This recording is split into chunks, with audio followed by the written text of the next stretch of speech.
I'm Kayla and I'll be turning 55 soon. I have a son named Nick, and I divorced my husband when Nick was in middle school.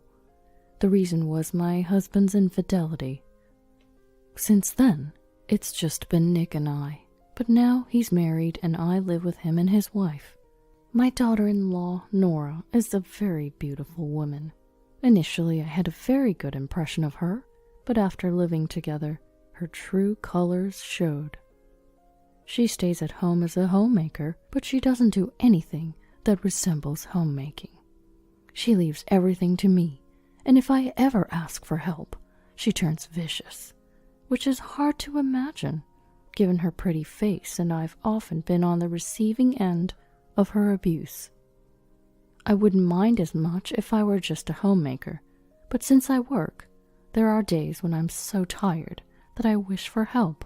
Nick has seen the way things are between his wife and I. He's asked her to help around the house, but after being verbally abused just like me, he gave up. Seeing all this, I resigned myself to endure without saying anything, but then one day, everything changed. Kayla.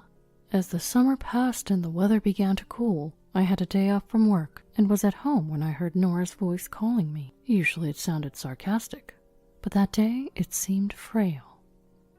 Wondering what it was, I stopped my chores and peeked into the couple's bedroom. There I saw Nora, pale-faced and about to fall off the bed. What's wrong? I rushed to Nora, touching her hand to check on her. Her hand was chillingly cold, with a pulse that felt slightly fast. She didn't seem to be in a healthy state. Thinking it might be a cold, I touched her forehead, but it wasn't hot. Are you okay? What's wrong? I leaned over her listless body and asked. In a faint voice, she barely replied. My stomach hurts so bad, she said, rubbing her lower abdomen. I thought it might be severe menstrual pain, but when I asked if she had any other symptoms, she mentioned that she had been experiencing diarrhea for a few days, sometimes with blood. I wondered if it could be hemorrhoids, but it seemed unlikely that just hemorrhoids would cause such a severe condition. I decided to take her to urgent care despite the uncertainty. Urgent care seems excessive. Water will be fine. I told her that we needed to go to the urgent care immediately, and although she looked annoyed, her voice still sounded in pain. I was frustrated with her reluctance, but I forced her into the car and drove to urgent care. I informed Nick, telling him we were at the urgent care clinic, and he said he would come by after work, so we waited for him. The waiting room was full of people, and it looked like it would be a while before Nora's turn came. Nora chose an empty spot on the long bench and just lay down as if all strength had left her. She must be feeling pretty awful to find it hard to even stay awake. Worried, I kept an eye on Nora while waiting for our turn. How long had we been here? After about 2 or 3 hours, we were finally called into the examination room. It was a struggle, but I managed to help the barely rising Nora to enter with me. That's where the conversation and a series of tests began. We'd arrived at the clinic sometime after 2 p.m., but by the time all the tests were done, I think it was past 5 p.m. Not only was Nora worn out from being tossed around for tests, but I was also beat from just being there with her. It's exhausting, whether it's an urgent care clinic or not. I sat down next to the exhausted Nora and let out a heavy sigh. Then her name was called. I got Nora up again, and we entered the indicated examination room, locking eyes with the doctor inside. The doctor wore a grave look and said we needed more detailed tests, and then Nora had to be admitted immediately at the hospital. I knew this would happen. Afterwards, a nurse led us to the room Nora would be staying in and handed me a paper with a list of things she'd need. Dr. Miller, I know you will understand, so I'll skip the explanation, the nurse said with a smile outside the room. I scratched my head and looked at the nurse. I'm a family member of the patient, you know. How about giving me a little rundown? I said with a forced smile. The nurse sighed heavily. Dr. Miller, you know how busy we are, right? Please. With that, the nurse headed towards Nora. The reason the nurse spoke to me that way was because I'm an internist here. I've been around since my residency, almost 30 years now. Everyone, nurses and doctors alike, knows me here. But Nora doesn't know I'm a doctor. Nick thought it best to keep it under wraps. He said if people found out I was a doctor, they'd start hounding me for money. Nick, who's also a doctor, says we're not short on money, but he thinks I'm underestimating Nora. I didn't understand what he meant by that at the time, but looking at Nora now, it's clear. She does nothing, even though she's a homemaker and controls all the money Nick earns, doing as she pleases with it. When she's well, she goes shopping and comes back holding shopping bags from fancy brands, which is a bit off-putting to see. I've asked the hospital not to mention that I'm one of their doctors, so Nora won't find out. For now, I've left everything to the nurses and decided to go home to get Nora's things for the hospital stay. As I was grabbing items like clothes, a toothbrush, and a cup, Nick came back. Looking at the clock, it was already 7 p.m.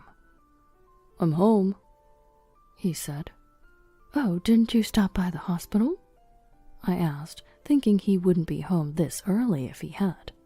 Nick let out a heavy sigh and put his bag down onto the dining table.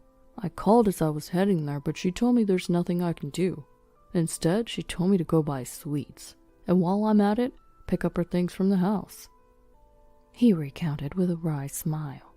Nick was exhausted deep down, no doubt about it. "Well, I've just finished getting ready, so I'll bring it over," I said, mirroring Nick's wry smile.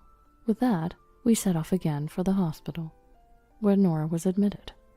Upon reaching the hospital and entering Nora's room, the sight of her connected to an IV and fast asleep from exhaustion greeted us. She's truly lovely when she's peaceful, I thought, though I could never tell her that. Nick quietly arranged her things without waking Nora, then sat down on a chair. "What could it be?" he muttered under his breath. Watching him, I felt his concern. I tilted my head. "From what I've heard, it's hard to say. Let's just wait for the results of tomorrow's colonoscopy and blood tests." Nick nodded in agreement, and we headed home. The next day, I had work, thinking I'd check on other patients while waiting for Nora's diagnosis. At work, another doctor stopped me to discuss Nora's condition. The diagnosis was Crohn's disease. It's an intractable disease with an unclear cause, yet it's also a condition that many people suffer from. It seemed that Nora's condition had worsened, putting her in a serious state. I was frustrated with myself as a doctor for not realizing it sooner. The presence of a tumor also raised the possibility of colon cancer, and we might need to plan surgery. For now, I had to leave it to the other doctor to explain the situation to Nora.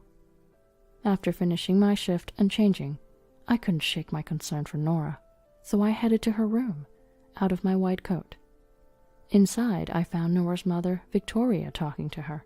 "You'll be fine. This is a big hospital, and the doctor also said you'll be okay." She seemed to be encouraging Nora.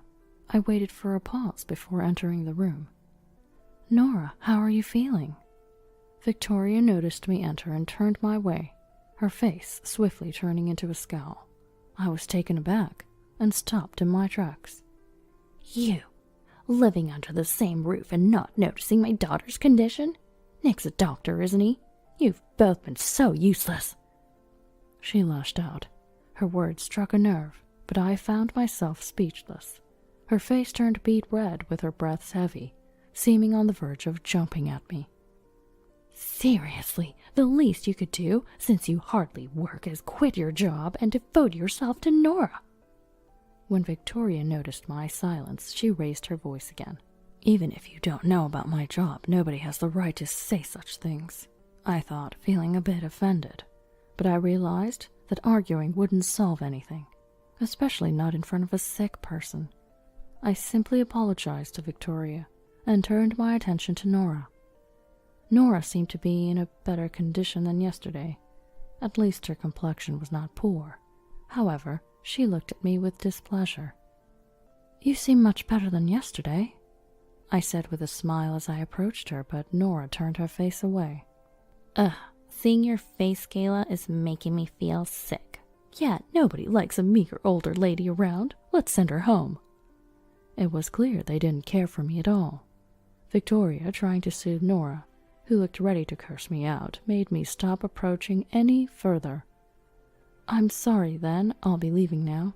With those words, I left the room quickly and closed the door behind me. Feeling a bit upset myself, I headed home. Nick arrived soon after, having visited Nora, and it seemed he had learned of her Crohn's disease. He lamented not noticing earlier, sharing the same sentiments as me.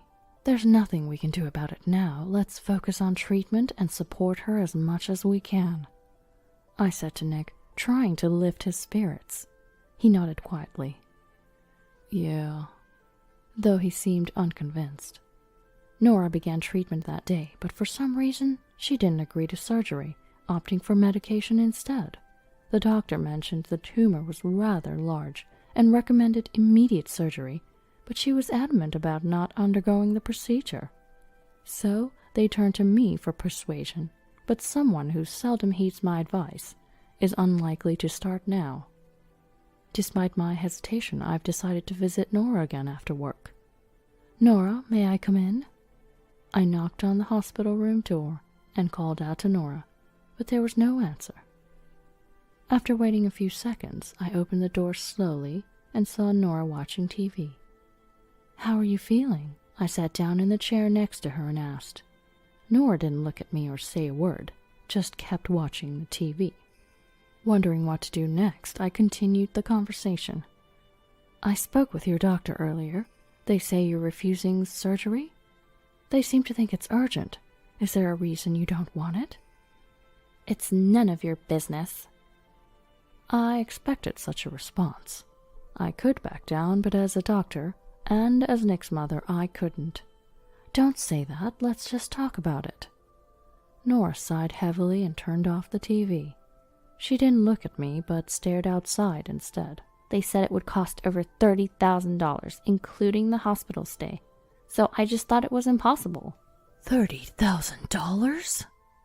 I blurted out in surprise. It's a waste, right? She chuckled through her nose and pulled the blanket over her, but I wondered if she was regretting her words. She certainly seemed to need this. Pondering what to do, an idea struck me. I'll pay for it. That would be all right, wouldn't it? At that, her wide eyes opened even wider to look at me. You can afford that with your non-paying job? It's fine, I have savings, enough to cover this. You're not going to ask for it back later? I won't, so please go ahead with the surgery.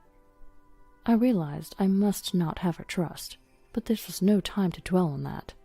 I just hoped she would accept the offer sincerely. After some thought, she gave a small nod. I smiled, left the hospital room, and informed the attending doctor. I also felt I should tell Nick, so when I got home I did, and his expression turned to one of mild distress. I'm so sorry, I should be paying, but this really helps. Do you not have savings? Understanding he was still young, it was surprising that a doctor of a few years had no savings. When I pressed, his expression grew even more troubled. All the money went to Nora, even the savings. I really don't know what to do now. Watching him bury his head in his arms on the table, I felt sorry for him. You should take charge of the finances. I want to, but she gets angry when I suggest it. According to Nick, she was so modest while they were dating, never fixated on money. But after getting married, she became a different person, quick to anger, throwing fits over trivial matters, and not shying away from spending money. Nick regretted tying the knot, but seemed unable to make the leap to divorce. Maybe he's too kind, thinking that if he just endures, Nora wouldn't have to be unhappy. Then, with Nora's diagnosis of a serious illness, it only made it harder for Nick to consider leaving. Certainly, if he were to propose divorce to a seriously ill Nora now, he'd be met with cold stares. I just told Nick that for now, he should focus on helping Nora get a bit better, and we'd think about the rest later. A few days went by, and on a day when Nick and I both had off, we went to see Nora. Entering the hospital room, Victoria was there too. "Hello." As I walked in with Nick, Victoria's glare hardened, but having grown somewhat immune to that look, I approached Nora without faltering. Nick, apparently not used to it, stopped in his tracks and didn't come closer. "How are you feeling?" I looked at Nora, whose complexion seemed a bit off, maybe not feeling well. "I don't know." Her response to my words might be a small sign of progress. I smiled at Nora's words and pulled out a check from my bag. I had put it in an envelope. "Here, this is what I promised you before." As I handed it to her, Nora's eyes lit up. She grabbed it and immediately checked inside. She looked pleased, as if she'd been waiting for it. From the outside, you'd think she loved money, which left me with a wry smile. "What's this?" Victoria, unaware of the money situation, widened her eyes at the check in Nora's hands, then shot a sharper-than-usual glare my way. "What is this?" "This is for the treatment expenses. Nora was worried about the costs," I replied, wondering if I should have gotten Victoria's permission beforehand, to which she narrowed her eyes and scoffed. "Playing the savior? Don't get ahead of yourself." With that, she snatched the check from Nora's hand and pushed it back at me. Nora whispered a small, "Ah," but quickly looked down when Victoria glared at her. "I didn't mean it that way. I just heard that it would be better to have the surgery as soon as possible." "There's no need. This child is strong and can make do with just medication." "The doctor in charge didn't say that." I wonder why Victoria is so against surgery. It's as if she can't entertain the thought. I look over to Nick, keeping my distance, but he shrugs, seemingly clueless. "Nora says she's fine with it." Turning away, Victoria speaks, and I shift my gaze to Nora. Then Nora looks away uncomfortably. "That's right. I don't need any surgery. Just leave me alone." Despite her agreeing to the surgery earlier, I feel incredibly disappointed. "But what if you have cancer?" "Can you just shut up? I don't want to hear an outsider's opinion." Nick tries to speak up to persuade her, but Victoria cuts him off. "We don't plan to listen to you, so could you please go away?" "Yeah, just go away." As I run out of things to say, Victoria pulls my arm, urging me outside. Nora joins in with a laugh. Nick looks puzzled and troubled. "Please, wait. Mom has gone through such lengths." "Quiet. I married a doctor and ended up with such a quack. You don't earn much, and you're totally useless." At that, Nick's expression changes. Clearly, he's angry. It's bad when Nick, who rarely gets angry, is provoked. I grab Nick's shoulder and shake my head to calm him down. Nick looks at me, biting his lip, barely containing his anger. "Nora, are you really okay with this?" Deciding they won't listen to anything more, I turn to Nora one last time. Nora frowns, but then looks at me with a forced laugh. "I'm fine. Now please take that quack and leave." At her signal, I take Nick's hand and leave the room. Opening the door, a nurse stands there, her face awkward. "That's the situation, so please pass it on to the attending doctor. I don't care anymore. Let her do as she pleases." I tell the frozen nurse, who can only nod slightly. Then I urge Nick to go home, and after that, I head to the director's office to convey something before returning home. Back home, Nick sits at the dining table, not moving, his face full of frustration. Why not just divorce? There's no need to stay after being told off like that. Nora's words had struck a chord with me too. I'm a doctor, but before that, I'm Nick's mother. I can't stay silent after being disparaged by Nora and Victoria, but still. Yet he seems undecided, his hand on the table gripping tightly, trembling slightly. "It's your decision, but I'm done living with that girl. You can have this house, I'll move out." Upon hearing this, Nick, who had been looking down, looks up in surprise. "What are you talking about? This is your house." "It's fine. I just resigned too. I'll find a calmer place to work." Indeed, the reason I went to the director's office earlier was to submit my resignation request. I had been waiting for the right moment to leave my current hospital for some time. Having worked there for many years in a general hospital setting, it had become too much for me to keep up. So I thought about continuing my practice in a more settled place, but the opportunity had been elusive, making this the perfect time.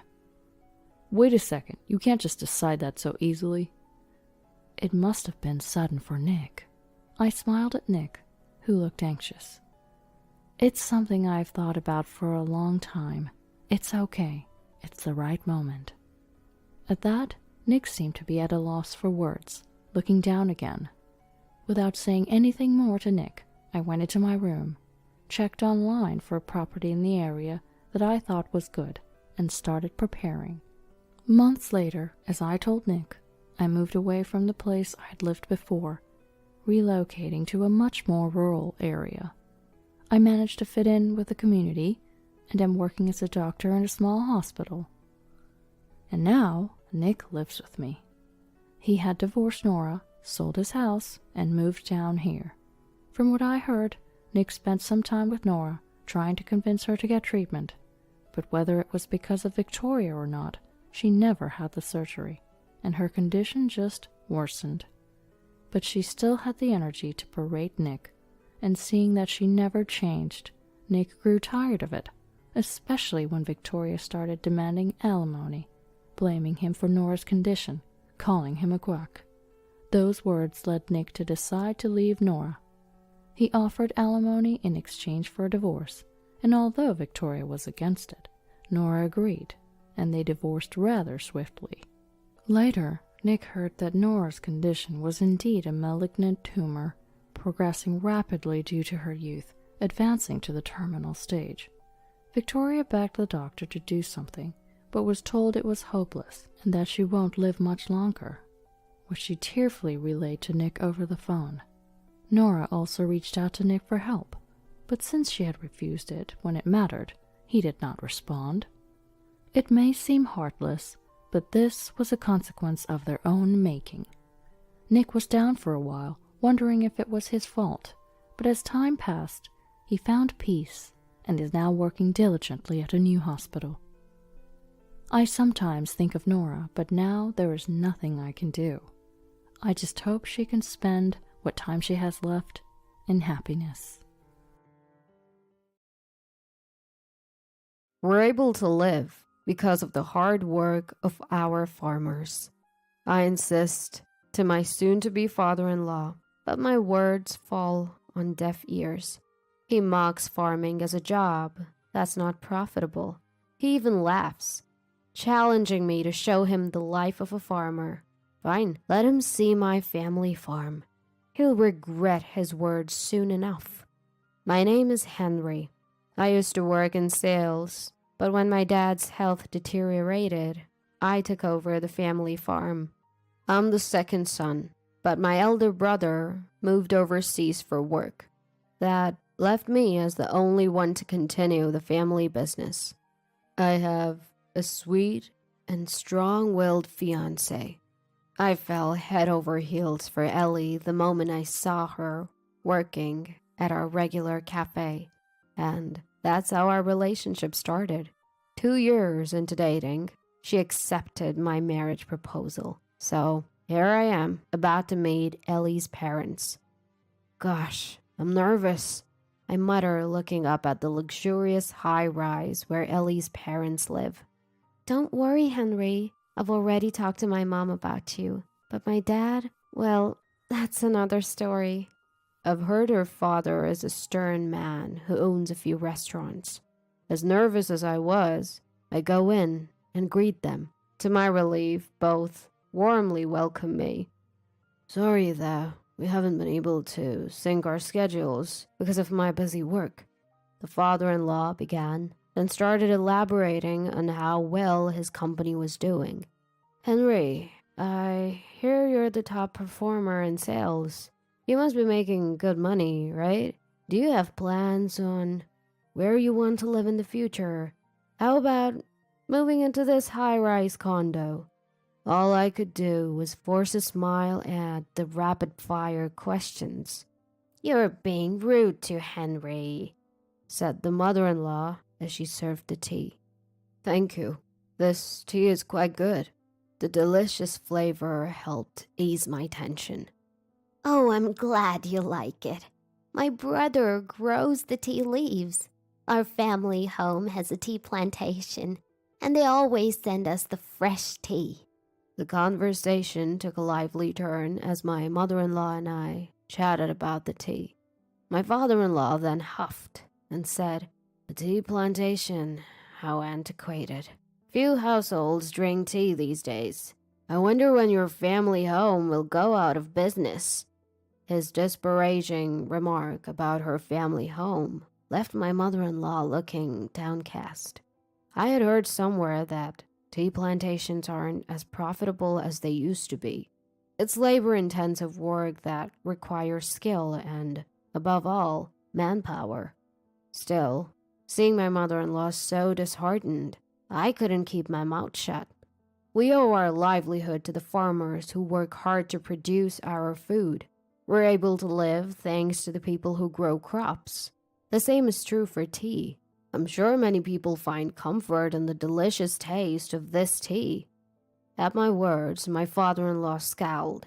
I seemed to have put him in a bad mood. The timing couldn't have been worse, but I took a deep breath and blurted out, "I've decided to quit my job and take over the family farm. I've decided to protect the land that's been passed down through the generations.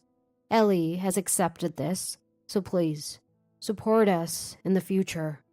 The moment I announced that I had taken over the farm, my father-in-law's face turned red with anger. "A farmer? I agreed to meet you because you were the top-performing sales guy. Ellie, did you lie to me?" My father-in-law, his face filled with anger, turned to Ellie. "I've tried to talk to you about this many times, but you were too busy. Besides, Mom supports our decision," Ellie said, sighing. She must have known it would come to this. Upon hearing that I had switched from my job to farming, my father-in-law's attitude changed dramatically. It was a parade of prejudice against farmers. How dare a poor person living in an old house talk about getting married? It's embarrassing to tell people that my daughter's husband is a farmer and so on. When asked what I was growing, I answered mainly cherry tomatoes, and he exclaimed, "Cherry tomatoes? They don't seem to make much money and there's no future in them." "Of course we're growing more than just tomatoes," I tried to explain, but my father-in-law cut me off and started laughing. "Growing a variety of vegetables is proof that you're not making a profit." He dismissed whatever I said. My father-in-law started a restaurant business at a young age and was successful, so he's particular about profits. Although I've just taken over the farm, I've certainly been considering profits. But as I tried to discuss this, my father-in-law shook his head dismissively. He didn't expect much from me. "I'd like to see what life as a farmer is like. Is your house a shack? Are your parents wearing overalls and straw hats while working? Maybe I should meet them next time." I was getting angry at him making fun of my house and parents, but the one who protested angrily was Ellie. "I can't believe you're making fun of farmers. I'm ashamed to be your daughter." At Ellie's words, my father-in-law was enraged and slapped her on the cheek. My mother-in-law was angry that he had raised his hand against her daughter. Ellie, with tears from the pain, turned the situation into complete chaos. "You're living in this high-rise condo thanks to me. Be grateful. I don't care who a daughter like you marries." I took Ellie, who was sobbing, and left my in-laws' house. I couldn't forgive my father-in-law for making fun of farming and for hitting Ellie. "Hello, it's Henry. I'll be bringing my fiancée and her parents next time."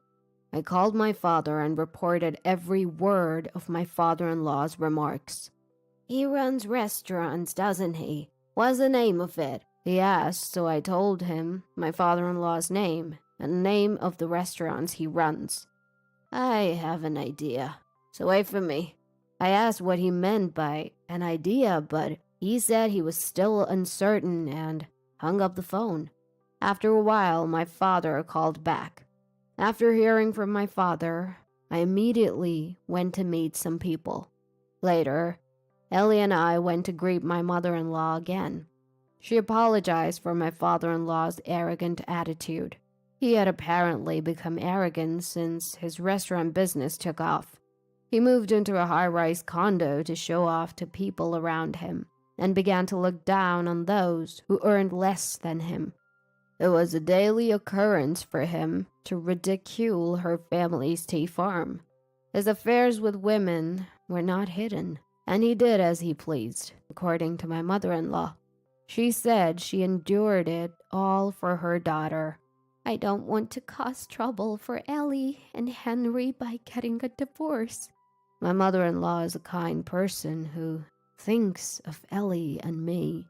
Don't worry about us. Please think of your own happiness. When I said that, she thanked me and smiled. I want to help my brother who inherited our family's tea farm. I don't want to see the farm that has been handed down for generations go out of business. You reminded me of the importance of tea farm, Henry. So I'm going to divorce him and go back to my parents' home. It seemed that my mother-in-law's resolution is already made. The day came when I took my in-laws to my parents' home. After getting off the airplane, we drove for another hour. There were vast fields and farms around us. I can't believe there are houses where people live in such a rural area. My father-in-law spat out in the car. Ellie and my mother-in-law obviously looked uncomfortable, but patient, probably because he could say he wanted to go home if a quarrel started here. I'm looking forward to see the life of a farmer. Is the toilet outside or something? My father-in-law ridiculed my home, laughing uproariously. You'll see when we get there. After driving a while, we saw a large gate and high walls. I'm back. I brought everyone with me. When I spoke to the intercom, the gate opened automatically. What a grand gate! Oh, and the garden is so beautiful! Ellie followed me, cheerfully praising the scenery. We leave the garden to a gardener, but it's an English garden, so it's called. Because of my parents who love Europe, there were many of my mother's favorite roses planted. My mother-in-law entered the garden and happily sniffed the scent of the roses. My father-in-law grumbled that it was a bad taste garden. Please, this way. There's a large building beyond the large garden. That is my family home. The brick-built house has 12 rooms and living, dining, kitchen. It's quite spacious. In front of the entrance, there are 2 luxury cars and 3 off-road motorcycles parked. All the land around our house is our own farmland. My in-laws and Ellie were all agape. My parents greeted us at the entrance. Looking at my father-in-law, they showed a smile. Of course, they are not wearing overalls. When I entered the living room, there were relatives and some people gathered. Not only my parents, but everyone was dressed in suits. My father-in-law, insisting that formal attire is unnecessary when meeting farmers, had come in his usual attire of a t-shirt and jeans. Because my mother-in-law, Ellie, and I were dressed relatively formally, he stood out significantly. Hello. Perhaps feeling out of place? My father-in-law said in a small voice, looking down in embarrassment. My father introduced them to the relatives. This is Ellie, Henry's fiancée, and these are Ellie's parents. It seems like Ellie's father has quite a prejudice against farmers. Were you surprised to see that our home was not a shabby hut? The gaze the relatives cast upon my father-in-law was cold. It seemed that my father-in-law had told everyone the story I had told him. No, I mean, that's not... As my father-in-law stammered, several men stepped forward. Why are you guys here?" My father-in-law looked surprised with widened eyes. "We are disappointed in you," one of the men said, looking at my father-in-law. These men were organic farmers who were actually supplying vegetables to the restaurants my father-in-law runs. Hearing the name of the store, my father made connections and contacted these farmers. My father, who has been a farmer for many years, has many acquaintances. I had directly met them and conveyed my father-in-law's remarks. Apparently, my father-in-law had always been arrogant, and there were many complaints. Those who were outraged that he looked down on farmers so much had come today to directly voice their complaints. "We would like to terminate our business relationship at the end of the next contract." Everyone nodded when one of the farmers said this. Wait a minute. Our specialty is organic vegetables." My father-in-law runs several Italian restaurants featuring vegetables popular among the women. Despite this, I thought it was unbelievable to make fun of the farmers who produce the vegetables. I guess for him, anything is fine as long as it makes a profit. He had set his sights on organic vegetables because he thought dumb women should bite if he touted them as healthy food. While my father-in-law was flustered at being told they wanted to stop trading, he is a businessman.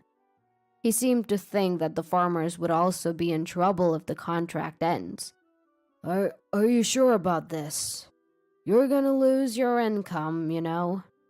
Perhaps he regained his composure and began to threaten, acting high and mighty.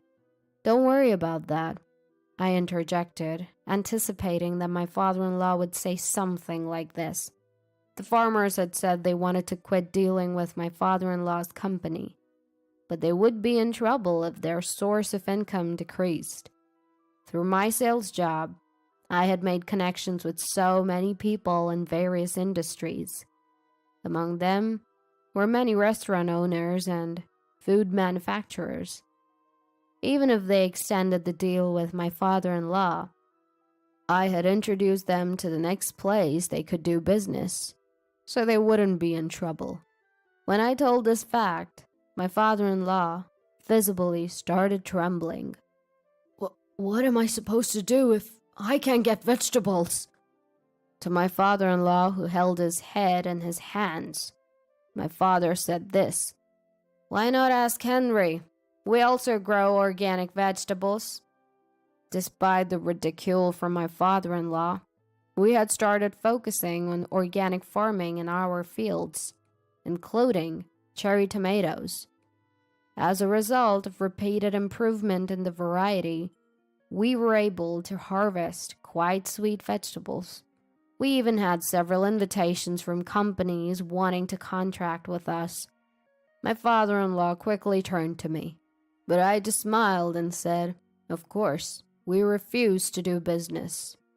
He slumped his shoulders and fell silent.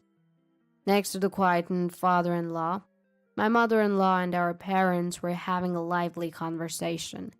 "When I bring the fresh tea from my hometown next time," my mother-in-law declared as my parents were thrilled. In the car on the way back, my father-in-law exploded in anger. "How dare you cancel the deal? Do you want my business to go bankrupt?" He was shouting from the back seat.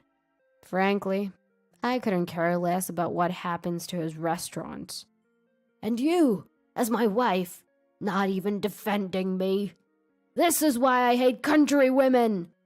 Perhaps because I was completely ignoring him, his anger turned towards my mother-in-law.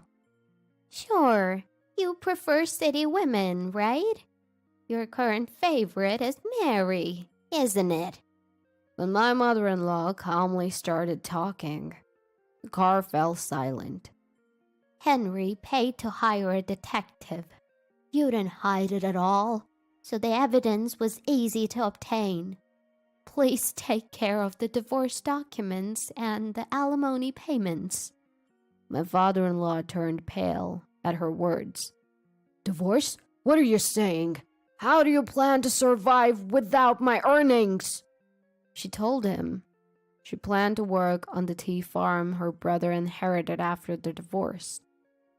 Then my father-in-law smirked and said, Isn't that tea farm on the verge of bankruptcy? Fine, I'll divorce you. It's better to live with a young woman than an aging wife. Then, no one spoke a word, and a heavy silence filled the car. When we arrived at the airport, not wanting to be together any longer, my father-in-law headed towards the gate alone. Ellie, looking at her father's back, muttered sadly, "To think such a man as my father." "I think your father will definitely regret his choice," I said, pulling Ellie's shoulder towards me. A few days later, my in-laws' divorce was finalized. Due to the evidence of his affair, he was fully liable. He seemed to have nearly forced my mother-in-law, saying, "I'll give you money, just leave." Ellie and I were angry when we heard the story, but my mother-in-law was laughing, saying it was okay since she got a lot of money. $50,000 in alimony from my father-in-law, and $15,000 in alimony from his mistress. She plans to use this money to revive the tea farm. While my father-in-law was enjoying himself at his high-rise condo with his mistress, her husband barged in, turning the place into a battlefield. Yes, my father-in-law's mistress was a married woman. We had known that when we had the detective investigate, so we thought it wouldn't end well. My father-in-law, who was also being sued for alimony by his mistress's husband, must have learned his lesson about women. Even after that, it seems like he's still living alone in his high-rise condo. His bad reputation spread among the farmers, and the number of farms willing to do business with him drastically decreased. That led him to close his branches, which were centered around organic vegetables. Perhaps feeling lonely, I heard that letters from my father-in-law occasionally arrive at my mother-in-law's parents' house.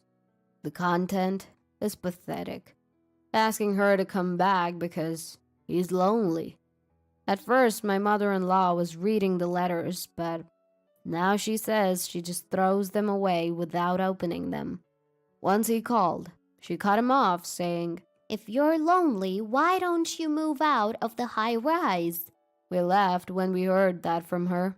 We don't know whether he couldn't stand living alone in a large room or whether his business went under and he couldn't afford to live in the high rise anymore. But we heard that he moved to a small apartment. I've been extremely busy since I took over the farm, but having Ellie with me is a big support. She probably never thought she'd become a farmer's wife when we were dating. Yet, she came with me without a word of complaint, so I have nothing but gratitude for her. I think I like farming. It must be my mom's blood. Ellie, laughing, is adorable. A year later, we had our wedding. It was a grand ceremony, but my father-in-law was not there. He must be sad that he couldn't attend his only daughter's wedding. From my mother-in-law, we received freshly packed new tea, saying she wanted us to serve it to the guests. Thanks to my mother-in-law's help, the tea farm, which was on the verge of bankruptcy, seemed likely to turn a significant profit. Their tea is still fragrant and delicious, as always. I'm Emma, 34 years old. I went to vocational school and spent my 20s working in healthcare, directly in facilities. I absolutely love this job where clients often show their gratitude, and I take great pride in it. I was inspired to get into caregiving by my grandpa. He was gentle and always made time for me, but he had a stroke when I was in middle school. The home care staff who came to assist him taught me some basic caregiving skills. It wasn't just grandpa. I wanted to help a lot of people in need, so I decided to pursue a career in social welfare. I have a younger sister, Olivia, who's 8 years my junior. She's the second child my parents always wanted, and she's been spoiled her entire life. As a result, she's grown into a rather self-centered person. When I started working, Olivia was still in middle school. Whenever I'd talk about work at home, she'd say, "Ew, Emma, you help strangers in the bathroom? That's gross. Keep away from me." She'd mockingly laugh at me. I'm the quiet type, so I'd never talk back. I had to confront Olivia about her selfishness before, but she's so good with words that she shut me down every time. Because of those tough experiences, I couldn't bring myself to say out loud what I really thought about her character. Olivia, on the other hand, has a free-spirited personality and lots of friends. Her dating life has never hit a dry spell either. "My friend just married a CEO and now parties every day. I want to join the elite crowd too," she'd say. Olivia frequently attended high-profile dinner parties, and she managed to get engaged to the heir of a private hospital.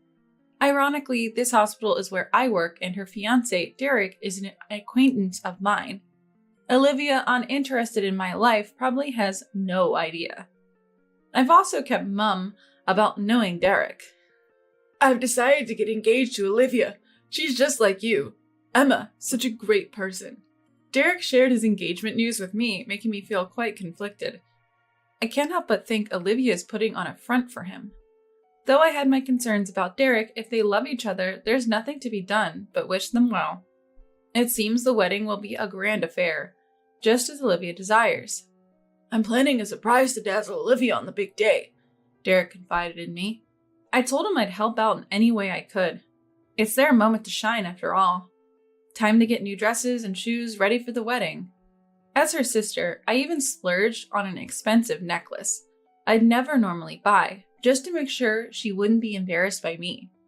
Then, out of nowhere, Olivia called me the day before the wedding. "I heard from Derek that there will be some VIP guests, so you, the poor Emma, better not come." I was stunned. "Wait, you're saying you don't want your own sister there? Wouldn't that offend people?" Cutting me off, she sneered, "I'm joining the elite, you know. It's embarrassing to have a sister in caregiving. Caregiving jobs are filthy, tough, and low-paying. They're bottom-of-the-barrel work." Olivia always disdains other people's jobs despite never having worked a day in her life. Always making excuses about her jobs being boring or beneath her. She continued, "The VIPs are Derek's mentors. They're high-status people. I can't be introducing them to poor Emma." Hearing Olivia laugh while she said it made my blood boil. Why demean caregiving so much? There are many people whose lives are better because of this profession. Apparently, Olivia, the naive rich girl, can't even fathom that. Well, she'll regret it then. I held back my retort, simply saying, "All right, got it," and hung up. Then came the wedding day. The panicked staff relayed to Olivia, "One of the guests has abruptly canceled." Seems like Olivia didn't think much of it. However, the situation was more dire than she expected. The staff were flustered. Derek was consulting my parents. It makes sense. The surprise introduction of the VIP guest was ruined. Then I got a call from Mom. "What's this about you not coming, Emma? Everyone's waiting." I told her the blunt truth. "Olivia told me not to come because I'm poor. I feel bad for Derek, but I can't go now." I heard my mom sigh heavily on the other end. "That does sound like something she'd say. Are you sure you won't come?" "I can't, not after my sister has uninvited me. I'm sorry." I cut off Mom's words and responded that way. "All right, I get it. There's no helping it. I'll talk to Derek." Mom went straight to Derek and seemingly relayed what Olivia told me. You didn't have to see Derek's reaction to know what he was feeling. "It's the first time I've ever seen Derek so angry," Mom told me later. Olivia, having changed into her dress, was nonchalantly scrolling through her phone, unconcerned with the staff's frenzy. She probably posted a selfie in her dress on social media and was collecting likes from everyone. Classic Olivia, always seeking validation. "Who was the big guest supposed to be anyway?" she asked the venue staff. That's when she first heard the name of the guest. "Derek's big guest is Why is it? Suddenly, the room filled with whispers. Venue staff began apologizing to each attendee and started escorting them out. Olivia looked puzzled, not understanding why people were leaving. When she angrily asked, the staff told her something unexpected. The groom has asked that we send the attendees home. A stunned Olivia confronted the staff. What do you mean? What did Derek say? He said a wedding without guests is meaningless. Olivia hadn't realized how much Derek valued the guests. She wasn't aware of his surprise plans, so it was understandable. Thinking the ceremony could proceed as long as there were guests, Olivia finally got a grip on the situation and urgently called someone. Meanwhile, I was at home, leisurely sipping tea. Olivia must be freaking out right about now. Just as I predicted, a frantic call came in from Olivia. Emma, get here quick. What are you talking about? You told me not to come yesterday. As I responded calmly, I heard screaming on the other end. If there are no guests, it's pointless. Derek is sending everyone home, and why are you the big guest? I couldn't help but smile at Olivia's ranting over the phone. She wouldn't stop insisting that I come, so I reluctantly decided to head to the venue. It would be inconvenient if she showed up in my home in her dress. When I arrived at the venue, Olivia greeted me with a devilish expression. Convince Derek now, you useless person, and what do you mean you're the big guest? It makes no sense. Apparently, Derek hadn't yet explained our relationship. It's all your fault our wedding is ruined, Olivia vented at me. I thought to myself, the real issue is that you didn't invite me in the first place. But I chose to remain silent. I noticed people gathering behind Olivia. Of course, a bride in a dress with a devilish expression would draw attention, and the crowd was growing. Knowing my mean-spirited sister, she would probably throw out more insults. You might want to stop talking. I tried to warn her as her sister, but Olivia was unstoppable. Shut up. I was generous to invite you, a broke caregiver, so be grateful. The onlookers around us had clearly lost all respect for her. Even Olivia's friends seemed embarrassed and left the venue. Olivia had lost her friends, but it was all her own doing. Men, who appeared to be Derek's friends, kept their distance and began bad-mouthing Olivia. No one would want their friend's fiancé to be like this. As I silently watched Olivia, who was still treating caregivers like poor people, familiar faces appeared. It was Derek, his parents, and our own parents who saw Olivia berating me. Rushing over with a face red in anger was Derek. He had been told by the staff that the bride was causing a scene and had hurried over. Olivia, who had been berating me non-stop, suddenly turned pale the moment she saw Derek. The mask she had been wearing shattered in that instant. No, wait, it's not what you think. Emma didn't show up on time, so I was just wondering why she would skip without notice. Olivia stuttered and started making excuses. But Derek knew Olivia was lying because he heard from Mom why I was absent. You told her not to come, didn't you? Derek's shoulders were shaking with anger. He must have been incredibly disillusioned to see his friend, me, being insulted and lied to. Besides, whoever heard of a bride causing a scene at her own wedding with so many people watching? Derek looked down at Olivia as if she were trash. Emma is a care manager at our hospital. She's the person who helped me through tough times. There was a period when Derek was struggling with whether to take over the hospital management.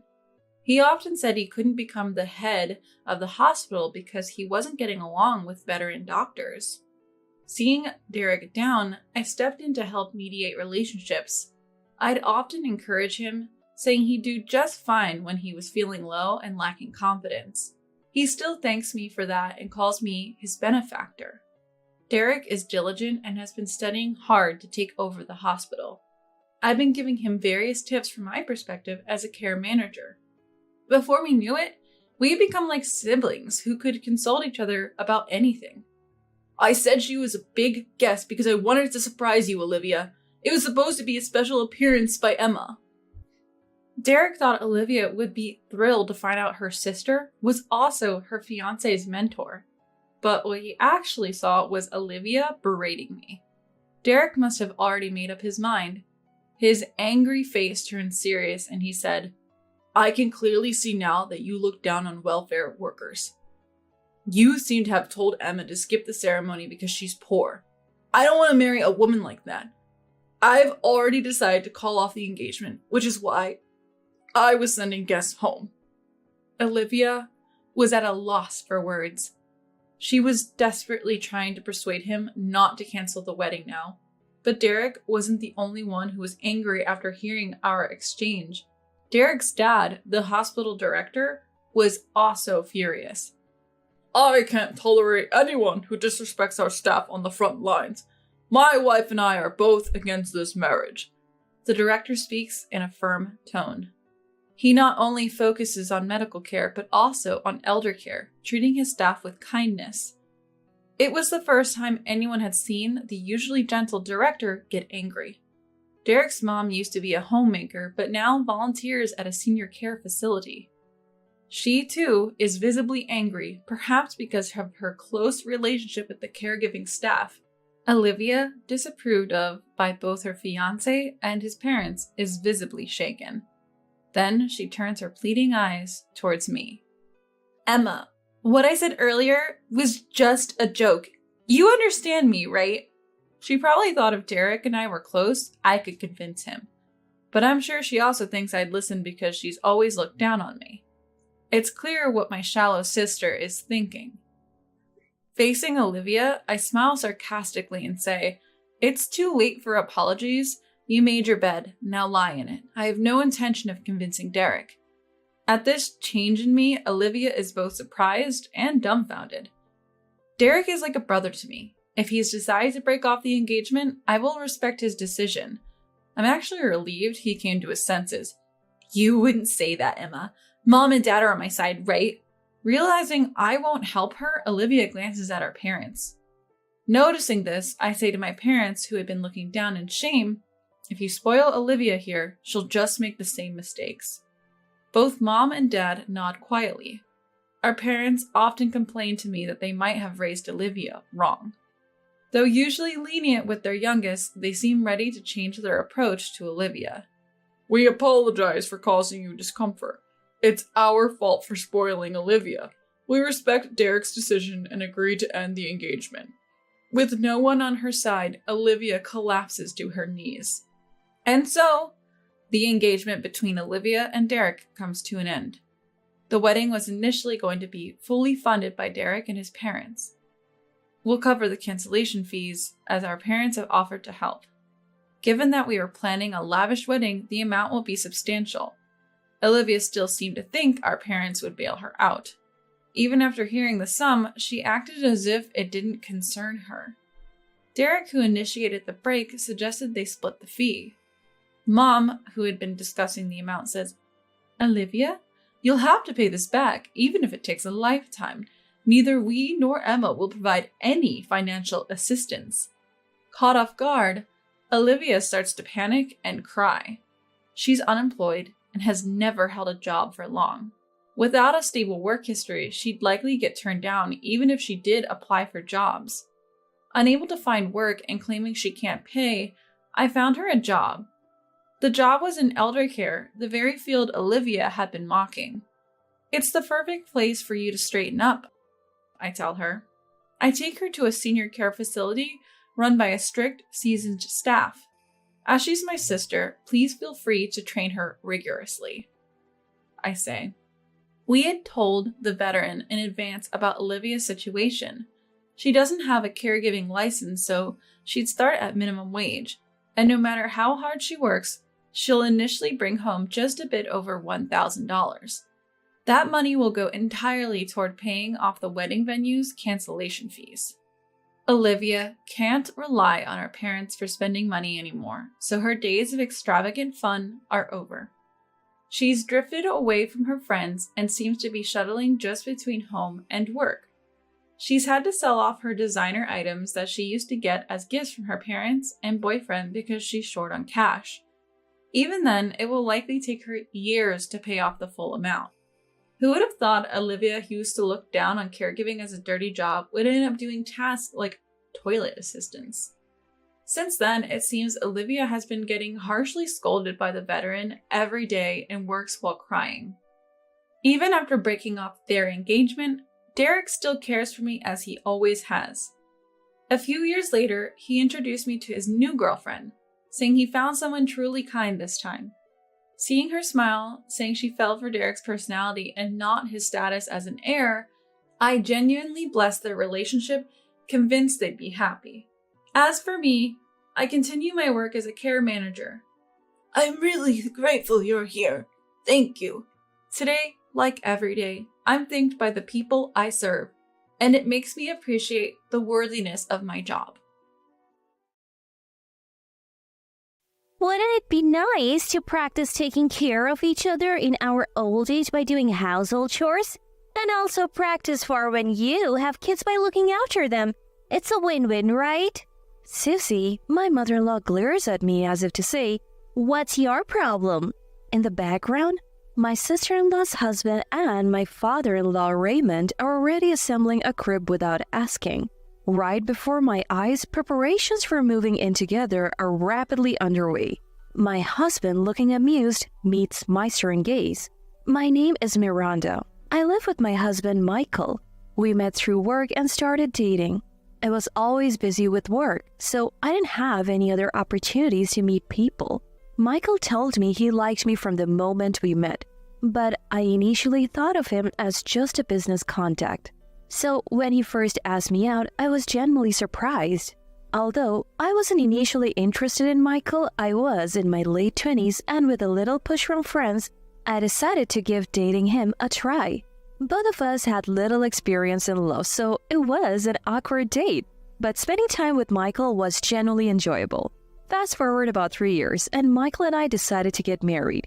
We were both quite successful for being just shy of 30, and with our combined income, we bought a spacious house on a mortgage.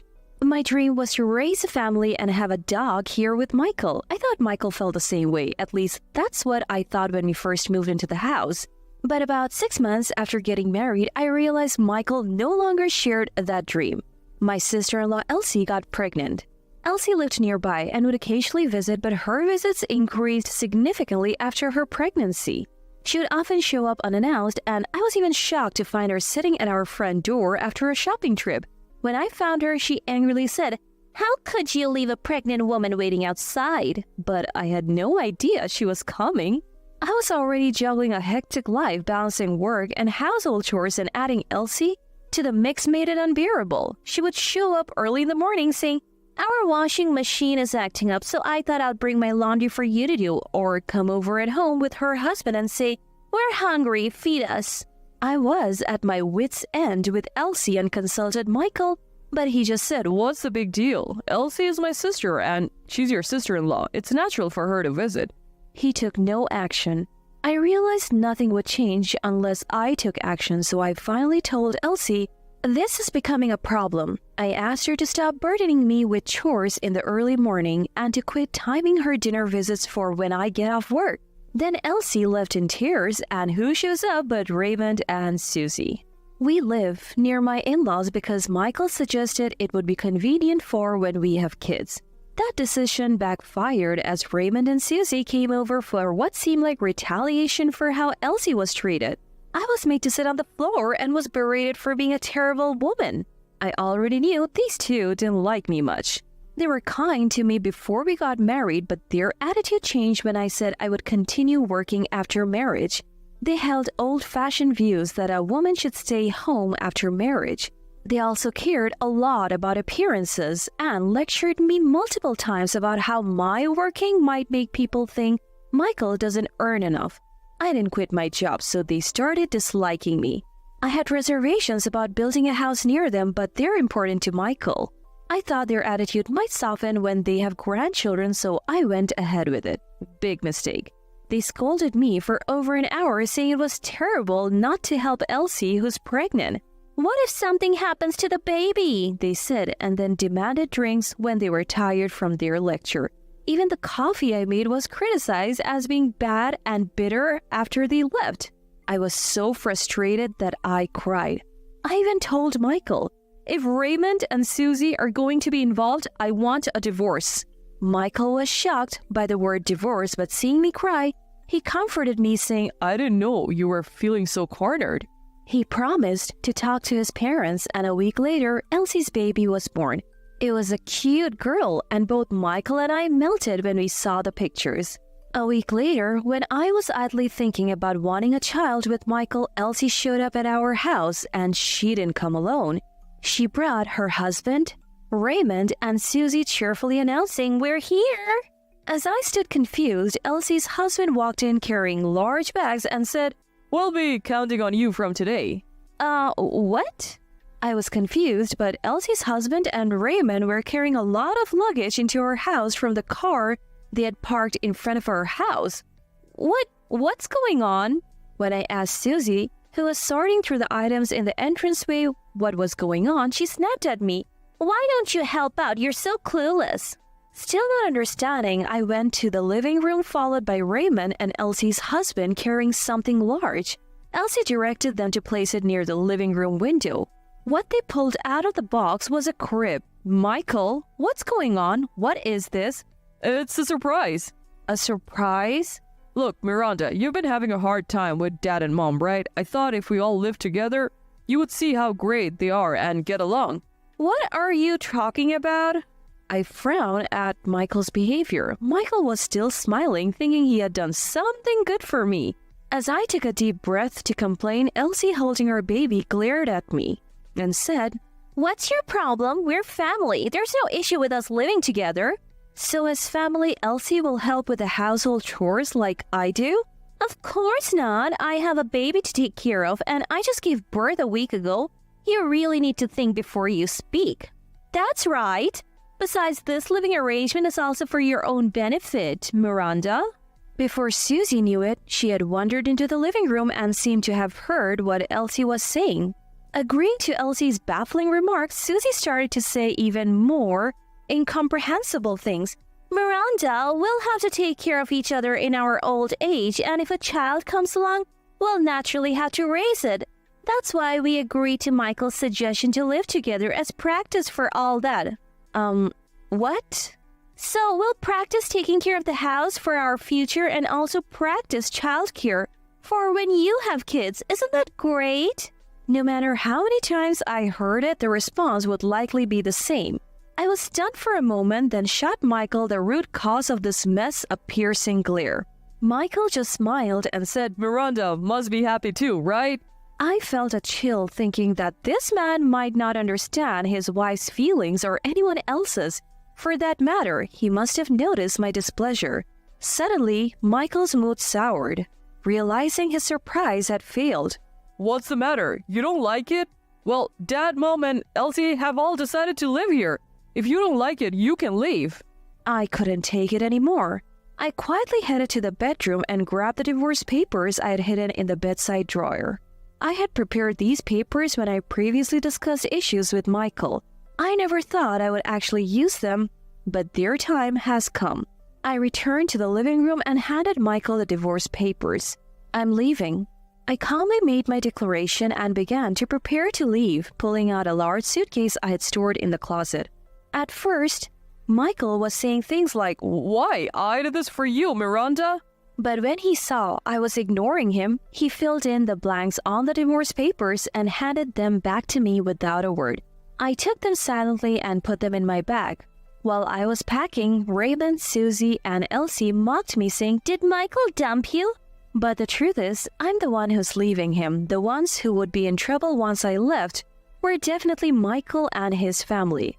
Convinced of this, I packed everything I needed into my suitcase and took refuge at a friend's house for a while. I couldn't impose on my friend forever, so I immediately started looking for a new place to live. I found a promising place near my work, and it took about a month to move out. During that time, there was no contact from Michael. I didn't care, as it was only natural since we were divorced, but just as I had finished moving, I got a call from Michael. When I picked up the phone, thinking Michael might have forgotten something, he blurted out, Help me. According to Michael, things at his home had gone from bad to worse. The constant crying of a baby had left everyone sleep-deprived, and fights were breaking out due to the tension. Michael and his family all disliked and were bad at housework, leading to more arguments about who should do what. As a result, chores piled up, garbage and dirty dishes accumulated, and flies began to infest the house. Moreover, Michael admitted he hadn't thought about finances and was now in a tight spot. I can't pay off the mortgage on my own. The only ones working in Michael's household were Michael and Elsie's husband. But soon after moving in, Elsie and her husband had a huge fight, leading to their divorce and departure. Just like us, as a result, Michael was left to pay the mortgage originally intended to be split between the two of us.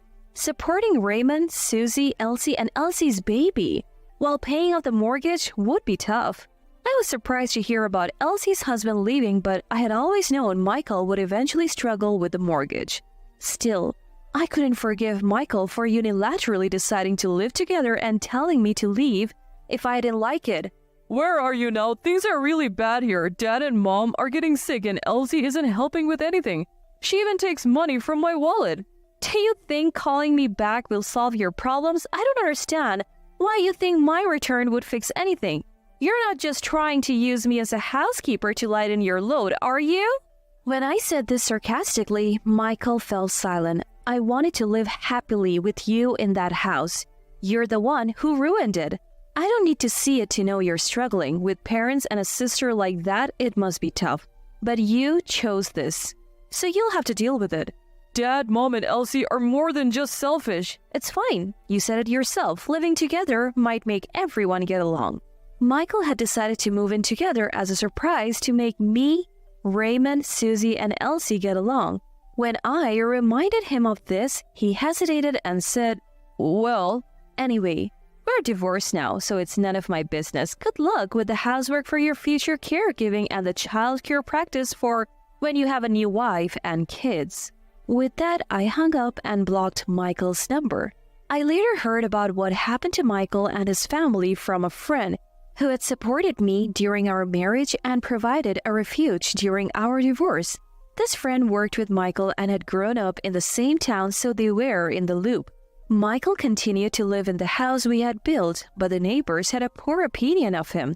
The constant crying of the baby and the insect-infested garbage-filled house had earned him their disdain. Raymond and Susie were in poor health, frequently going in and out of the hospital. Michael was taking care of them while also raising Elsie's child. Elsie apparently found a new boyfriend and left the house, neglecting her own child in the process. When she returned, she was pregnant, and it turned out her new lover was already married. Even Michael couldn't contain his anger at Elsie and kicked her out of the house.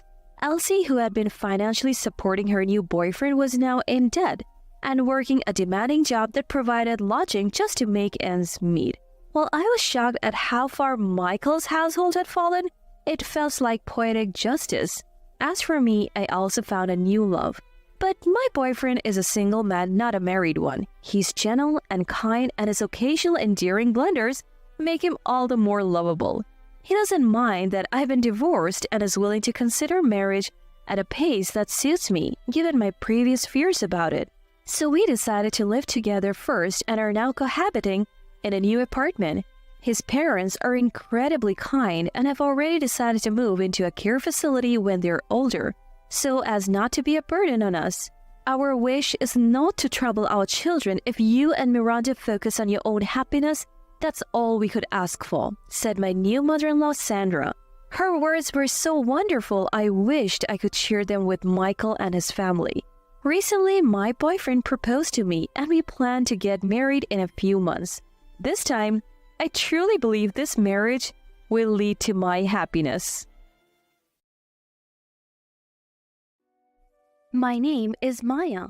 I come from a long line of doctors. My dad and my brother are both physicians. But I was never good at studying, so med school was out of the question for me. Instead, I went to a specialized school for design because I loved drawing. Now, I work at a design agency. Even though I chose a different path, my parents never had a problem with it. However, the same can be said for Eloise, my sister-in-law who married my brother. "Maya, are you hiding in your room again? I keep telling you I'm working." You sure you're not just messing around? Of course not. Just like any other job, weekdays during the day are my working hours. I work in web design. So as long as I have a computer, I can work from home. But Eloise just doesn't get it. Sure, you're doing that work from home thing, right? I know what that is. If you say so. But work from home jobs are more like pocket money, right? Hard to call that a real job. Eloise always says stuff like this, trying to one me up. Finally, I had no choice but to talk to my brother about it. He explained to Eloise what my job entails, but Eloise still didn't understand. So I started going to the design office a few times a week. Seeing this, Eloise suddenly changed her tune. It seems she finally realized I have a real job. Ever since, she stopped complaining and kept her distance from my room. That's not to say my relationship with Eloise got worse. If anything, Eloise has been the one trying to improve our relationship. Maya, I bought some cake while shopping. Please have some. Thank you, Eloise. Now, conversations like this have become an everyday occurrences. Sometimes I buy souvenirs for Eloise when I go to work. In this way, our relationship gradually improved. Then, on one particular Sunday, when I went to the living room, my brother Nolan was loudly talking on the phone. Got it? I'm on my way. What's going on, big brother? It's an emergency call. I was planning to go out with Eloise and Carlos since mom and dad are not around.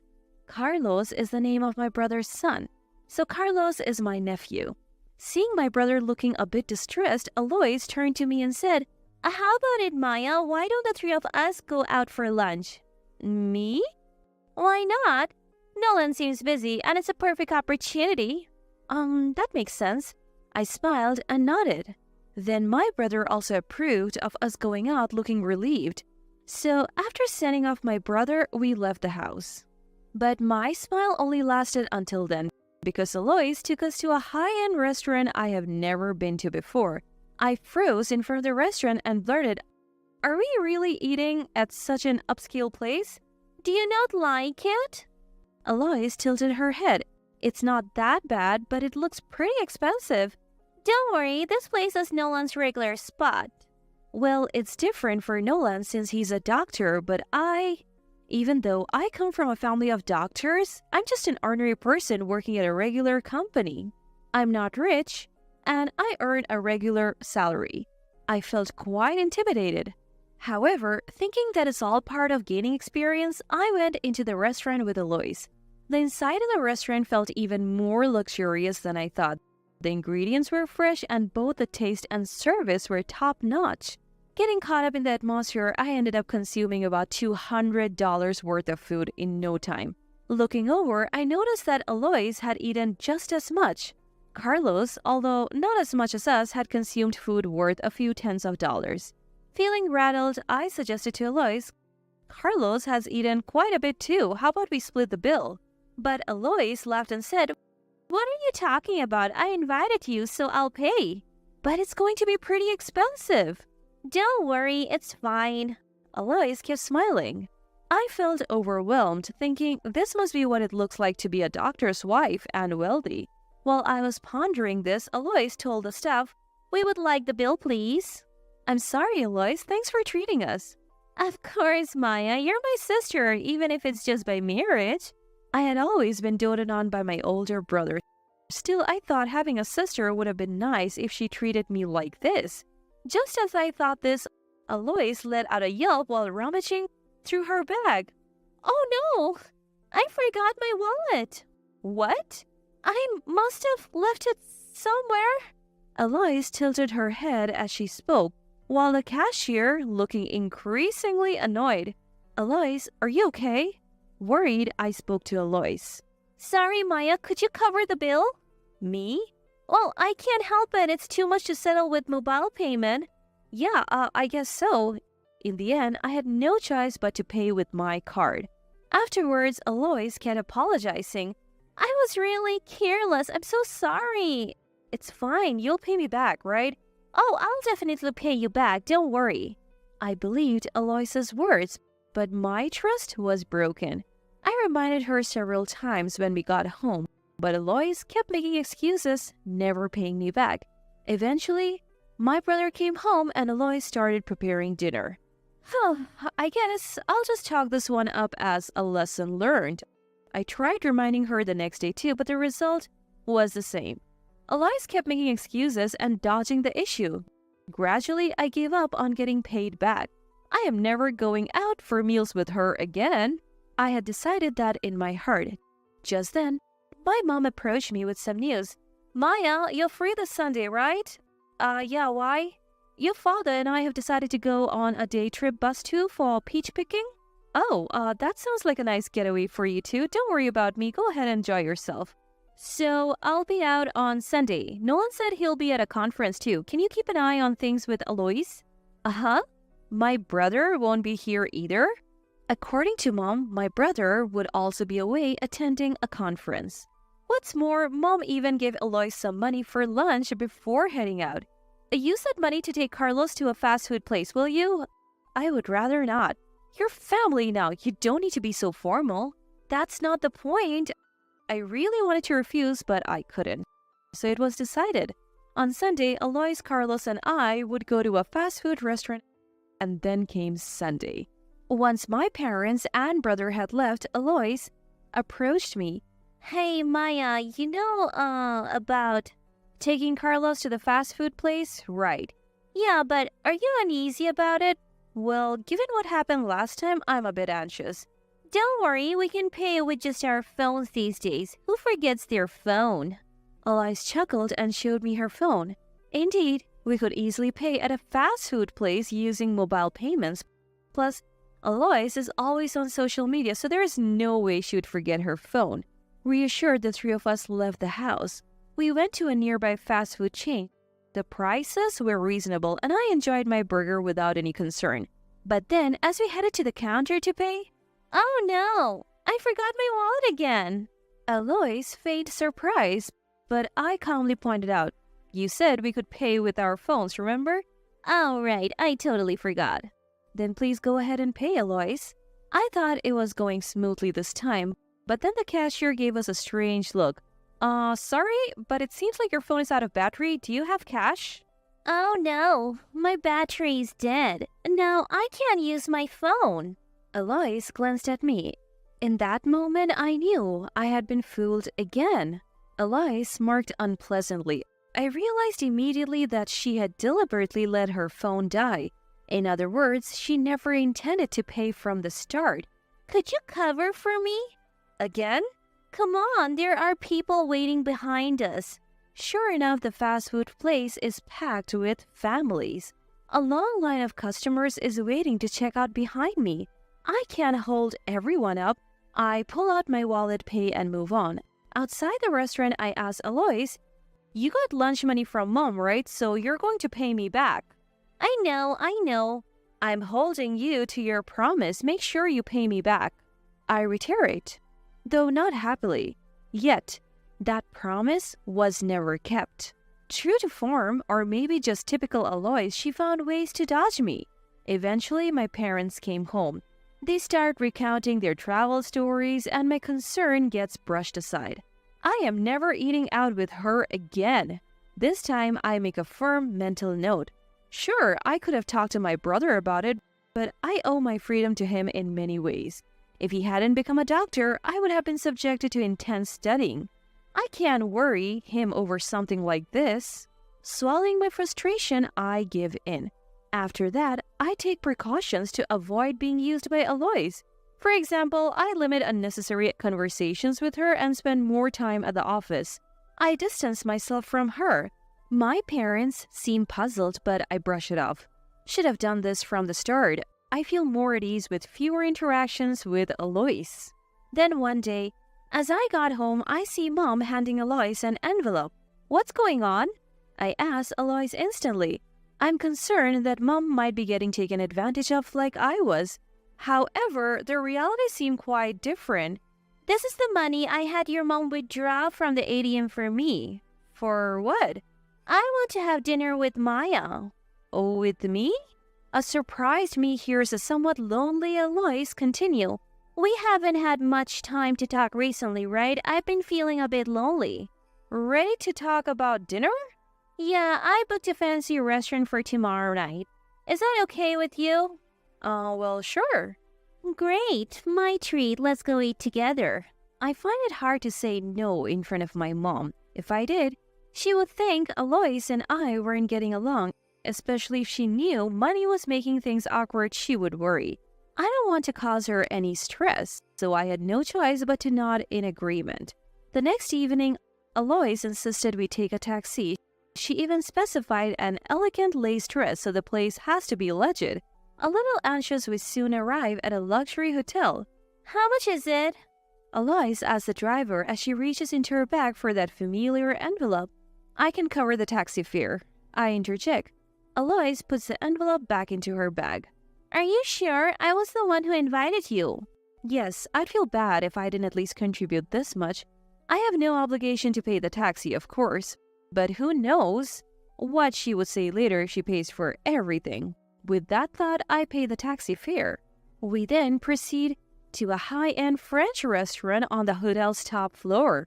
A place this upscale, are you sure? I did make you pay a few times, so consider this an apology. Alois smiles. If she really feels that way, she could just give me back the money. But today, Alois is treating me. I double-checked that envelope when we got out of the taxi, so she should definitely be covering the bill today. I felt reassured. Soon enough, the menu arrives. The $300 price tag does catch my eye, but the food is exceptional. The service is top-notch and I thoroughly enjoy the meal. So how was it? It was delicious. A meal worth $300 certainly feels luxurious. I'm glad you enjoyed it. Shall we head out? Alois smiles and calls over the service staff. The server brings the bill discreetly. So this is how they settle accounts in a high-end place. While I am marveling at this, Alois takes out that familiar envelope from her bag. But the moment Alois opened the envelope, her face turned pale. Uh-oh. The contents have been switched. What Alois pulled out from the envelope was toy money. Showing it to me, she shamefully said, I'm sorry, Maya. Carlos must have played a prank. For the first time, I felt my blood run cold. I hadn't expected Alois to go to such lengths. You did bring your wallet, right? I thought the money in the envelope would be enough, so I didn't bring it. What should we do?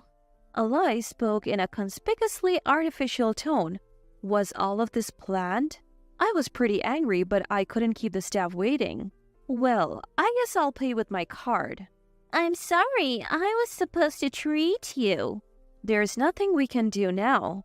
Holding back my anger, I pulled out my card. On reflection, there had been several hints. Even when getting out of the taxi, Alois had shown that envelope. Going to a fancy place like this and bringing an envelope of cash was suspicious any way you looked at it. I should have realized something was off when she didn't switch the money to her wallet. I hated myself for not catching on to something so simple. However, based on past experiences, I figured it would be hard to get the money back from Alois.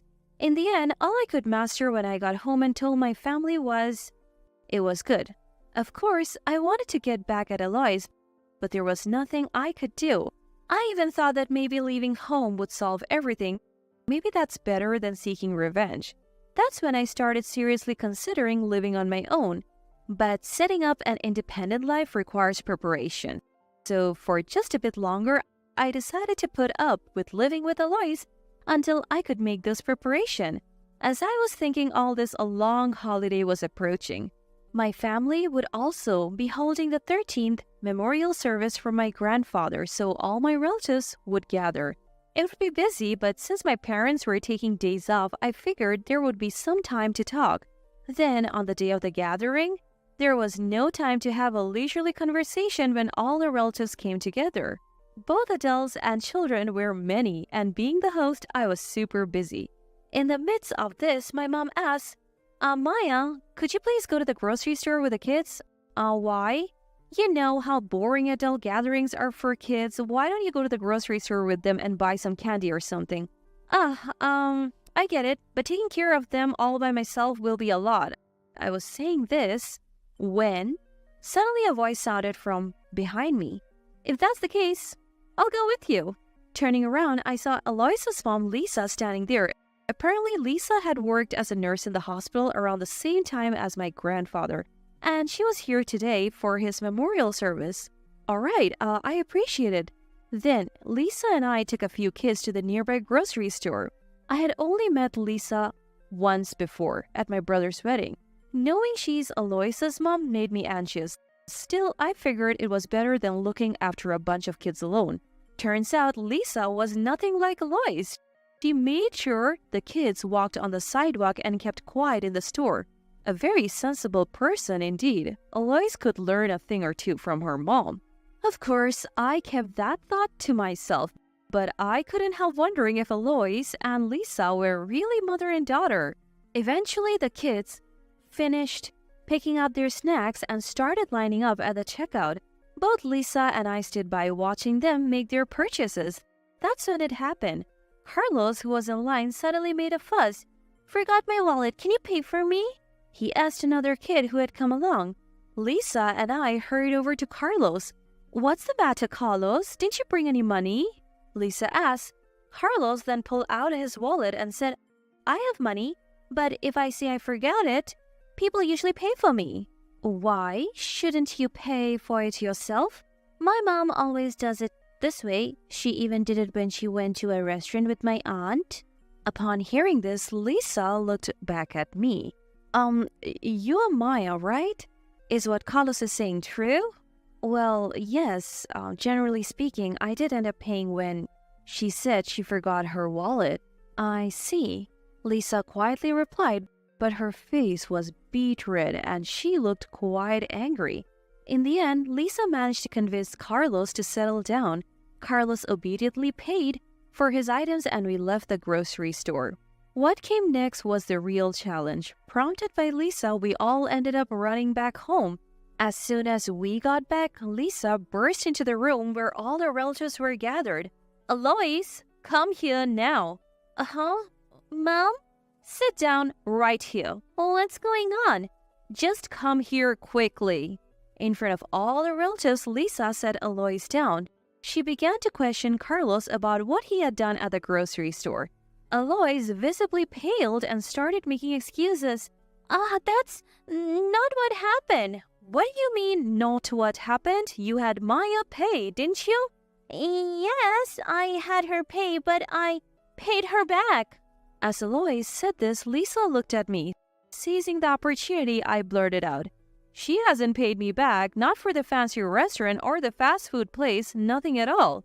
"What are you talking about, Maya? I did pay you back, see?"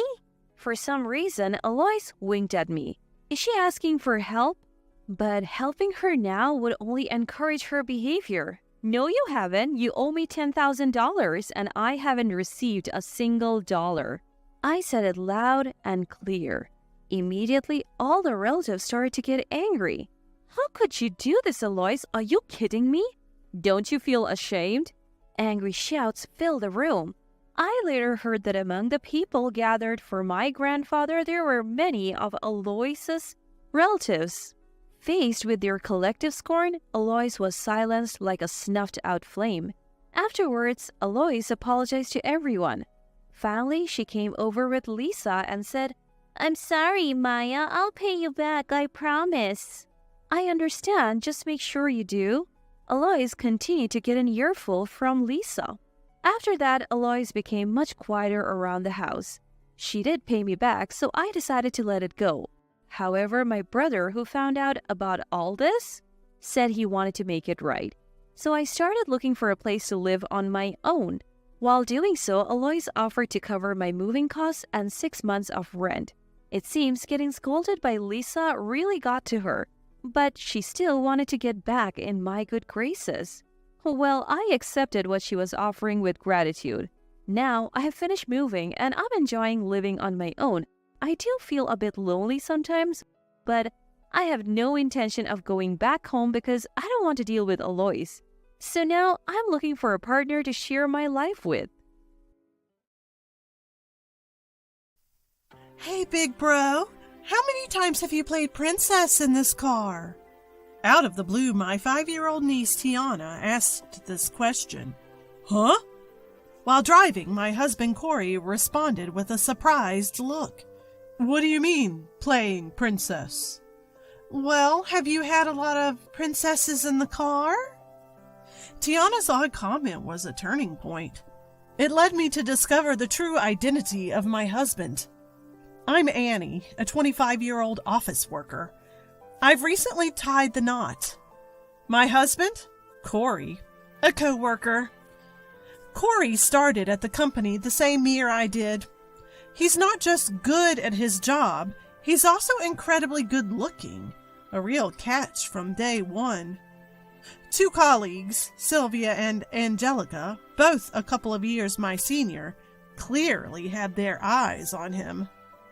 They often came over to Corey's desk offering to help with work or bringing him snacks, clearly trying to get his attention. One day, I found myself invited to a social gathering by Sylvia and Angelica. Of course, Corey was there too.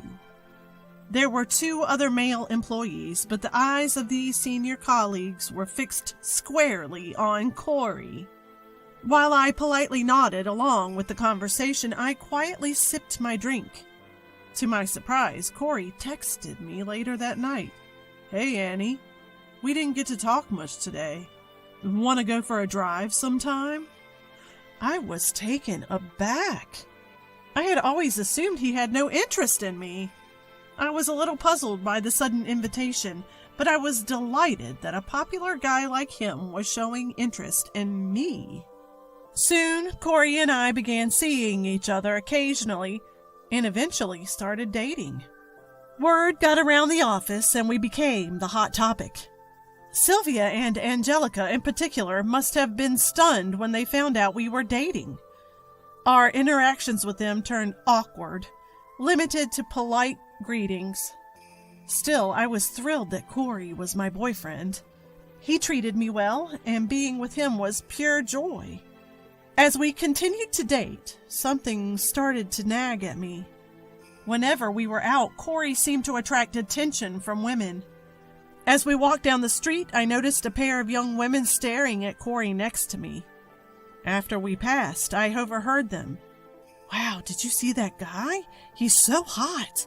I know, right? What a looker! They were glancing back at us. I glanced at Corey, but it was hard to tell if he was hearing the same thing or not. He was completely expressionless.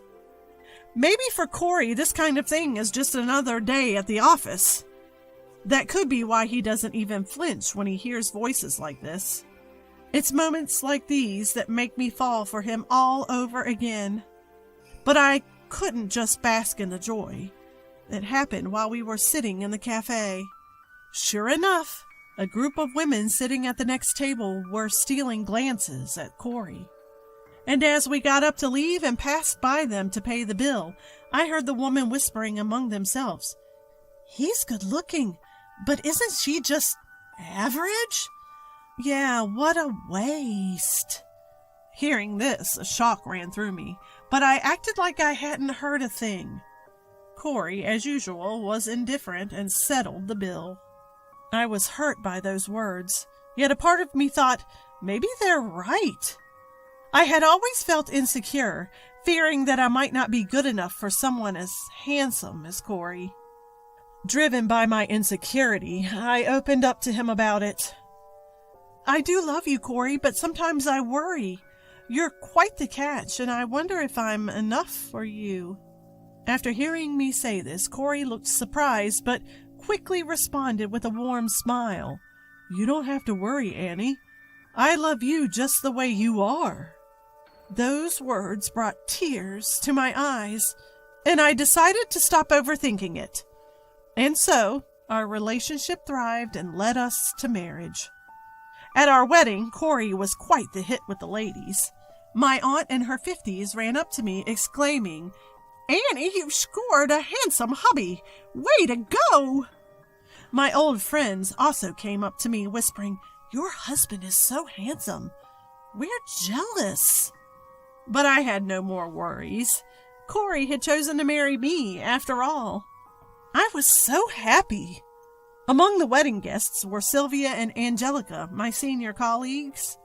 Both congratulated us, smiling warmly. Congrats! Wishing you all the happiness!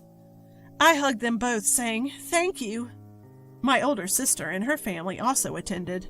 My sister is 4 years older than me and has a 5-year-old daughter named Tiana. I had asked Tiana to be our flower girl. I've always adored Tiana, so having her as part of the ceremony was a joy. Sometime after the wedding, my sister asked if we could babysit Tiana for a bit. Corey had the day off, so I happily agreed. When my sister came to pick her up, Tiana was fussing, saying she didn't want to leave yet. My sister had to carry the crying Tiana away, thanking us before she left. It seemed Tiana wanted to stay longer, I said. Yeah, Corey agreed. You know, we talked about taking a spa getaway, just the two of us, right? How about we take Tiana along next time? Wait, to the spa? Yeah, she was our flower girl, so it'd be a nice thank you. What do you think? If you really want to. Sure. Really? Thank you, Corey. With that, we got the green light from my sister to take Tiana on an overnight spa trip. Corey drove, I was in the passenger seat, and Tiana sat in a child seat we borrowed from my sister. Tiana was all smiles, excited for the drive. We chatted and snacked as we made our way to the spa. After a while, Tiana started to talk. When I was in my mommy's tummy? What? I was shocked. I remembered my sister saying that Tiana might have womb memories. At bedtime, Tiana had mentioned some uncanny things my sister had told me. In my mommy's tummy, I was usually sleeping, but sometimes I'd wake up and float around. Wow, Tiana, that's amazing. You remember so much. Yeah, and I could also hear Mommy's voice. Really? Hearing this, even Corey, who was driving, couldn't hide his astonishment. Wow, can't believe this stuff actually happens. It's amazing, isn't it? Kids are something else. Soon after, Corey saw a convenience store on the side of the road. He parked the car and went inside to shop. Tiana and I decided to wait in the car. Eventually, Corey came back and we resumed our journey to the hot springs. As we were driving, Tiana suddenly said something surprising. Hey, big bro, how many times have you played princess in this car? Corey almost spat out his coffee. What? Corey looked perplexed as he repeated, Princess games? Yep, you've had a lot of princesses in here, haven't you? Caught off guard by Tiana's abrupt comment, Corey was left wide-eyed and speechless. Confused, I turned around to question Tiana. Tiana, what do you mean by princesses? I mean, you've played princess a lot in this car, haven't you? I was as baffled as Corey was. Seeing our confusion, Tiana teased. I won't tell. It's my secret now because I found out on my own. Tiana wouldn't elaborate any further, giggling to herself and whispering, It's a secret. Suddenly, she grew tired and fell asleep. The atmosphere in the car turned strangely awkward. Still puzzled by Tiana's words, Corey and I conversed.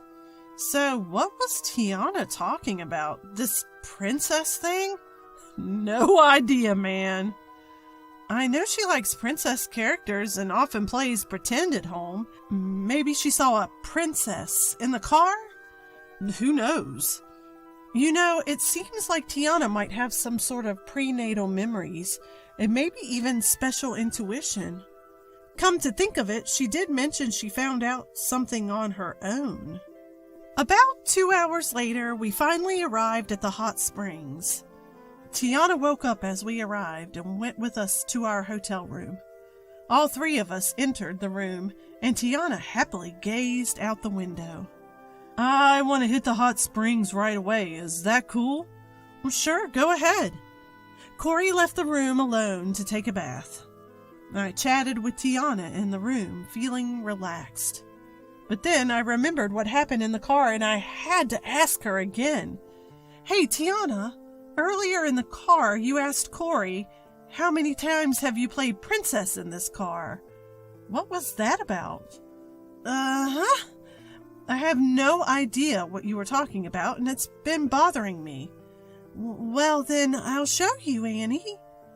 Tiana opened her small bag that she always carries and began to lay out various items on the table.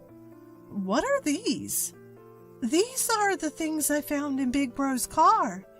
They were cute, so I thought I'd keep them a secret and take them all. I looked at the items Tiana had laid out on the table, and I was stunned. Hairpins, hair clips, earrings, necklaces, lipstick, mascara, and even a hotel-provided hairbrush? None of it was mine, but they were clearly belongings of an adult woman. Where exactly in the car did you find these? Well, they were under the seat near my feet. A lot of them, actually. Wait, all of these were scattered around? Yes, it's like a princess playset, right? Rin has a lot of these at home, too. That's true. Listen, can I hold on to these? I want to ask Corey something. What? No way, I found them. I'll buy you another adorable princess set, okay? Really? Okay, fine then. With that, I put everything Tiana laid out on the table into my bag.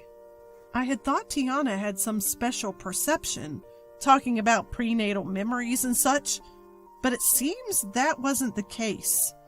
However, my gut feeling wouldn't go away. Whose are these?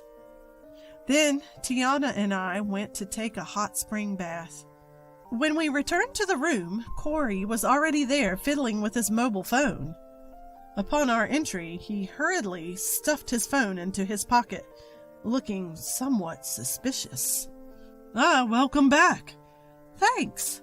The hot springs were nice, right? Yeah, this place has amazing springs. Tiana got all warmed up too. Yes! After that, we enjoyed a luxurious dinner at the hotel. At night, Tiana, probably tired, fell asleep early. Corey was sprawled out, playing with his phone. Hey, Corey. Could you take a look at this? I placed all the items I had just received from Tiana on the table. Corey, rising from his seat to get a closer look, seemed to freeze, speechless. Looks like Tiana found all these things rolling around on the floor of the car. Corey, who had been slightly flushed from drinking, suddenly turned pale. She thought these were all princess playset stuff. Accessories, lipstick, mascara, brushes, and all. Is that what this is about? So whose necklace is this? I held up the necklace for Corey to see. He didn't answer. Next, I took the lipstick and examined it closely, and it had the name Sylvia engraved on it. Sylvia? At this, Corey averted his eyes. Corey, this can't be Sylvia from work, can it? Corey remained uncomfortably silent. Why would Sylvia's lipstick be in your car? Did you give her a ride? He nodded in silence. Why? Are you seeing Sylvia? He nodded again. Are you kidding? Was this before or after our marriage? Corey answered in a somber tone. Both before and after. What? I was so shocked my mouth stayed wide open. After digging for the truth, Corey finally admitted to having an affair with Sylvia. But the surprises didn't stop there. I began to worry about Angelica, who used to be close to Sylvia and also chased after Corey back in the day. Hey, you're not involved with Angelica too, right? Corey averted his eyes. You've got to be kidding me! Turns out Corey had been secretly seeing both Sylvia and Angelica while we were together. This continued even after we got married. Given that Corey, who works in sales, often worked late and went in on weekends, I now understood why he seemed so busy all the time. When I started dating you, Sylvia began sending me tons of emails every day. She wanted to meet, just the two of us. So I'd meet her occasionally. Then Angelica reached out, and I couldn't say no, and things just spiraled from there. I can't believe this. I felt so drained that I just sat down where I was standing. My handsome, kind husband had been involved with 3 women at the same time. As I probed further, it turns out Corey had dated multiple women since high school. At one point during college, he was seeing up to 5 women at the same time. I never wanted to ask Corey about his past relationships in detail. I thought nothing good would come of it. But to think he was this much of a womanizer. If you wanted to date multiple women, why the heck did you marry me? You could have stayed single and lived it up. I genuinely wanted to marry you, Annie. You're the steady type. Someone I wanted as my wife. My parents were also pressuring me to get married and give them grandchildren. So you didn't think you should break up with the others? I really love you, Annie, but I also needed different types of relationships. What? Sylvia is like the dependable older sister, and Angelica is, well, harsh, but physically my type. They all serve different roles for me. It's been normal for me to rotate through multiple women. By now, I was beyond angry and just dumbfounded. My once dashing husband now just looked like a total sleaze. But I had no idea there was something left in the car like that. Me neither.